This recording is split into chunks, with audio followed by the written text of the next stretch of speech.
ٹھیک ہے، بہت شکریہ۔ رائے سے مقداد صاحب کا سوال ہے، ہمارے ہاں یہ تصور پایا جاتا ہے کہ کوئی بیمار ہو یا پریشانی ہو تو مرغی یا پھر بکرا منگوا کر ذبح کروایا جاتا ہے، اس میں کالے رنگ کا خصوصاً اہتمام کیا جاتا ہے، کالے رنگ کا بکرا ہو۔ بعض اوقات اتنی استطاعت نہ ہو تو کچھ گوشت خرید کر صدقہ کر دیا جاتا ہے۔ آیا اس طرح جانور یا پھر گوشت صدقہ کرنا شریعت میں کوئی ثابت ہے، کوئی ثبوت ہے اس کا؟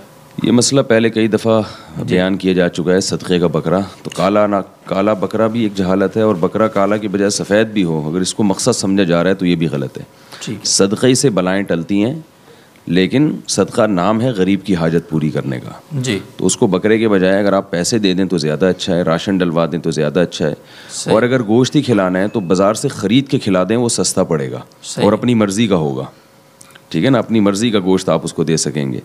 جب بکرے میں تو سب کچھ سری بھی آ جائے گی نا سب، تو اپنی مرضی سے، تو ہر لحاظ سے غریب کا فائدہ بکرے کے ذبح کرنے میں نہیں ہے، کسی بھی لحاظ سے۔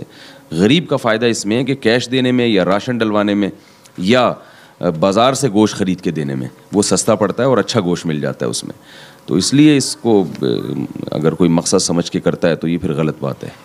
مقصد نہیں سمجھنا چاہیے۔ ذرائع